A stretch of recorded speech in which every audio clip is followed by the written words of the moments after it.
Na véspera do fim do mandato do Bolsonaro, o general Augusto Heleno Ribeiro Pereira publicou no Diário Oficial da União a Portaria 115 de 29 de dezembro de 2022.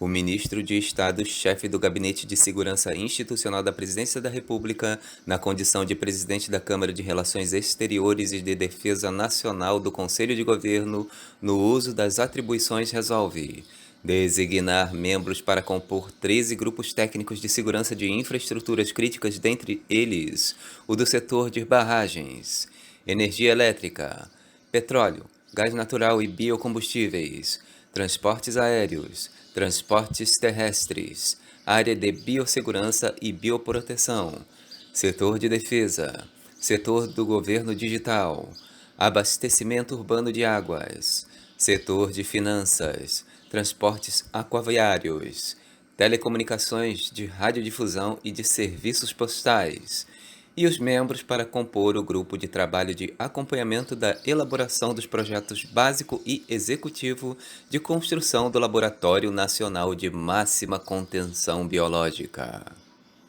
A questão é, as atribuições dessa portaria teriam condições de vigorar a partir de 2023?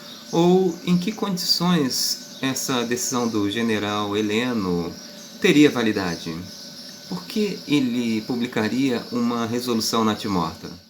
De acordo com a Resolução CREDEM número 23, de 16 de dezembro de 2022, publicada no DOU de 19 de dezembro de 2022, na condição de ministro de Estado-chefe do GSI, General Heleno resolveu dispor sobre grupos técnicos do CREDEM com objetivo de desenvolver ações e apresentar produtos específicos necessários à implementação das decisões da Câmara de Relações Exteriores e Defesa Nacional do Conselho do Governo.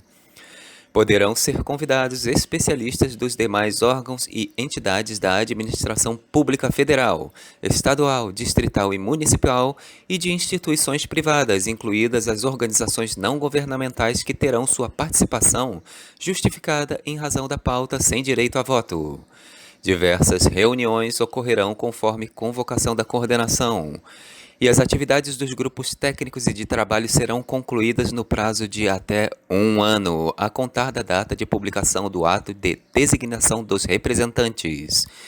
A participação nos grupos técnicos e de trabalho será considerada prestação de serviço público relevante não remunerada. O ministro de Segurança Institucional Augusto Heleno é o secretário executivo do Conselho de Segurança Nacional, órgão de consulta do Presidente da República nos assuntos relacionados com a soberania nacional e a defesa do Estado Democrático.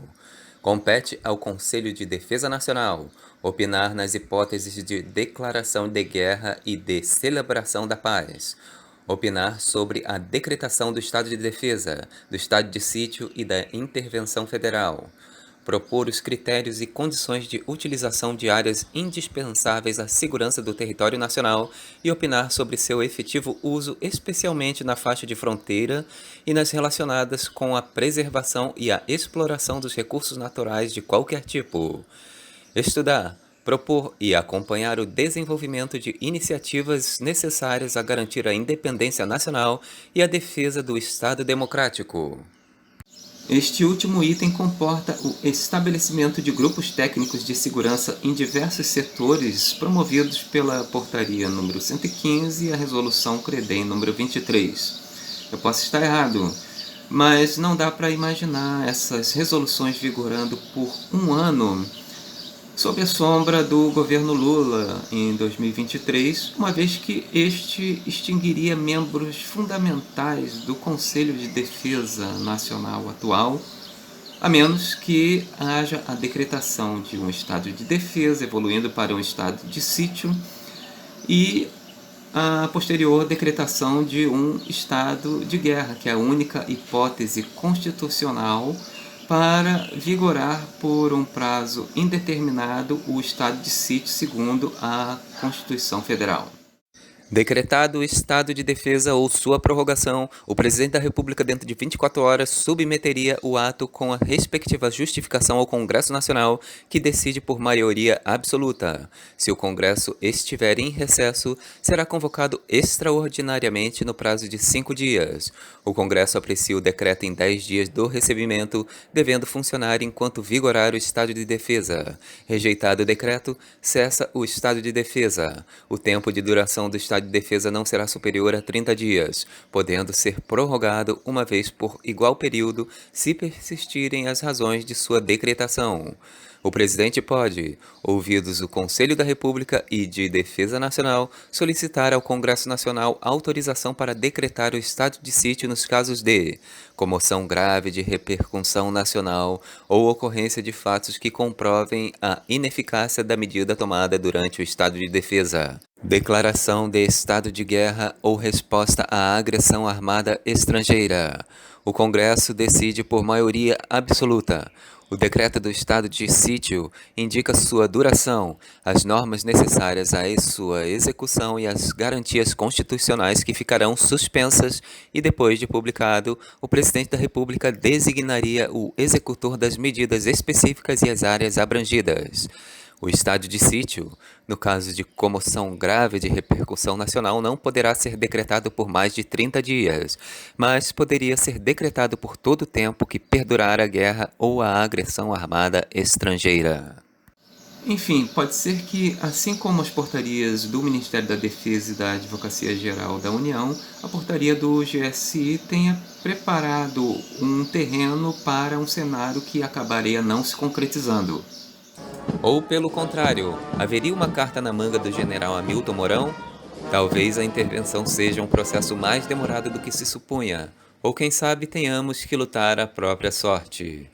O tempo dirá se as forças armadas se distribuíram a esmo pelo Brasil e o fertilizante russo e o fertilizante do Catar vieram para ficar ou apenas para tomar um ar na primavera brasileira. Venha o que vier, jamais desistam de lutar contra o domínio globalista das trevas. É melhor morrer lutando do que ter uma morte lenta, resignada, vendo a soberania nacional e os bens nacionais sendo entregues ao governo mundial, a falência nacional, a liberdade e o direito à vida sendo revogados pela censura, o narcotráfico, o crédito social, o fim do dinheiro físico e experimentos obrigatórios para implantação de chips humanos e nanotecnologias de inteligência artificial fundidas por intermédio do nosso genoma para controle total dos nossos passos e a indução de doenças para um programa de despovoamento global. A luta é sobretudo pela humanidade, a criação divina, a preservação da consciência ética universal, da família e do bem-estar das gerações futuras. E aquelas multidões em frente aos quartéis são a certeza de que haverá luta, provação e vitória no juízo final para aqueles que perseverarem a profecia do Apocalipse. E que venha 2023. Sabe por quê? Olha,